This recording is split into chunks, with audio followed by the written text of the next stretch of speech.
Regents Review number 12. In question number 1, you're asked to calculate this equation here, which is the revenue of their profit, by using function R and subtracting function C. So if we have negative 0.5x squared plus 800x minus 100, and we're going to subtract function C, then we need some parentheses, because we're going to subtract the entire function.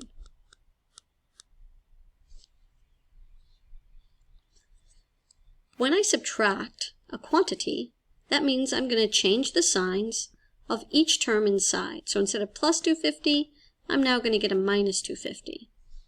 So this term here has no like term, so it will remain the same. But 800x is going to have a negative 300x taken from it, so it will be 500x. And then negative 100 and negative 250 makes negative 350, which makes the answer option 2. Question number 2 asks us to write an algebraic equation that represents the ages of the younger man. So if Sam and Jeremy have ages that are consecutive on odd integers, that means that one of them is j and one of them is j plus 2. Right? Just because it says odd integers still means you skip count by 2's. So if they're asking you which one can be used to find the product of their ages, then that means I'm going to multiply j times j plus 2 to get 783. And when I multiply that j, I'm going to get j squared plus 2j equals 783, giving us option number 3. Question number 3 asks you to write this polynomial in factored form. Well, it's a trinomial, so I need a t-chart, something that multiplies to 36 but adds to negative 12. So let's see, I could have negative 1 and negative 36, but that would be negative 37, so that's out. How about negative 9 and negative 4? That would make negative 13. Close, but not quite. So how about negative 6 and negative 6? There we go. Those are our two factors. Now the first term is x to the 4th. So the first term in all of my factors would have to be half of that. So x squared. That makes this one out. And now we need two factors that are both negative 6. Question number 4 asks us which statement is not always true. And one thing you need to remember is that rational numbers will likely stay rational if all of the math you do to it contains other rational numbers. So that means option number 2 would be true. The only time that a number will change its category, like from rational to irrational or irrational to rational, is sometimes when you do math with one of each kind, or, in our case, when you do multiplying with two irrational numbers. So the square root of 2 is irrational. But if I multiply it by the square root of 2, then I get the square root of 4. And the square root of 4 is irrational. So multiplying two irrationals does not always result in another rational number. For question number 5, they're asking you if you take this function here and you multiply the x squared value, right? You multiply it by a negative 1/2, what will happen? Well, this does something, and the 1/2 does something else. So anytime you multiply by a negative, that's a reflection. So that means the parabola will start facing downward. So that makes 2 and 4 wrong. Now the other thing that happens is the dilation. The bigger the number, the more narrow the graph becomes. And if the number is fractional, where a is between 0 and 1, then that means it becomes fatter and flatter, or wider in this case. So that means option 1 is our answer, because fractions are fatter, wider. Question number 6 is asking us to factor this trinomial. I want to make a t-chart and find something that multiplies to 24 but adds to 10, I know the factors 6 and 4 will work. So that means my factors can be x plus 6 and x plus 4, or I can reverse it, x plus 4 and x plus 6. The question is, what could the value of b be? And the answer is either one of these numbers. So b could be 4 or 6. Question 7 asks us to find the product of 2x squared plus 7x minus 10 and x plus 5. So I'm going to distribute this first term here to both the x and the 5. Then I'm going to do the same with the 7 and to the 5 as well. And finally, with the negative 10. I've got some terms that are alike in the middle here, so this can be simplified to 2x cubed plus 17x squared plus 25x, but minus 50. Watch your signs. For question number 8, you're asked to plot the residuals on the graph below. Now, this is not a data chart. This is a residual graph. So this is the distance of the data from the line of best fit. So we're going to plot this point here, 2, 2. And then we're going to plot 3, 1, and 3, negative 1, and 4, negative 2, 6, negative 3, 7, negative 2, 8, negative 1, 9, 2, 9, 0, and 10, 3.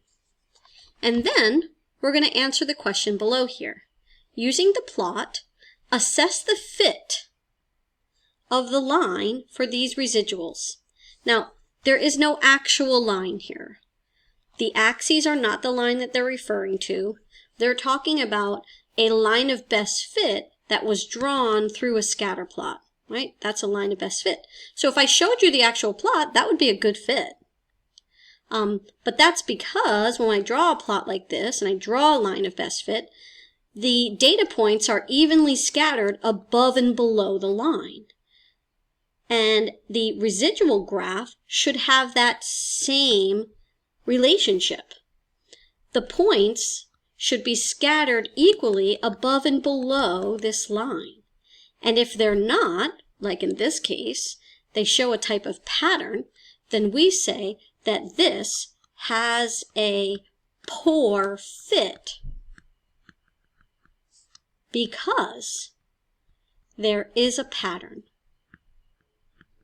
If it was scattered, it would be a good fit. For question number 9, we're shown function f in the graph, and we're given function g in an equation, and we're asked to determine which function has the larger maximum value.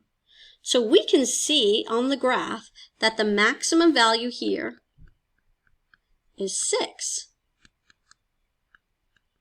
And when I look at this one here, I can either use my graphing calculator to find the maximum point, or I can use the vertex formula to find that value. So first, let's use our calculator. So in my calculator, I'm going to type in my y equals button, negative 1/2 x squared plus 4x plus 3. And when I look at the graph, I can see that the maximum point in this drawing here is slightly off my window, right? Slightly off the top of the screen there. So I could change that if I'd like. Instead of it going from negative 10 to positive 10 on the y scale, maybe I don't need it to go so far down, and maybe I need it to go a little bit farther up. So maybe I'll do negative 5 to 15. And now when I look at my graph, I'll be able to see the actual turning point. Now, even though I can see it, doesn't mean I know exactly what that data value is. So in order to calculate that exact data value, I need to press second trace. That's our calc feature. And we're going to choose number 4, the maximum. What I want is to put my blinking little X cursor here a little bit on the left-bound side of the maximum point. Then I'm going to move it over to the right, and I'm going to click Enter to get a zone between these two arrows, right? That's the zone where I think the maximum point is located, and now that it says guess, I'll press enter. And when it makes its guess, it's about 3.99999, which is about 4, and the max is 11. So we can see that the max of G is 11.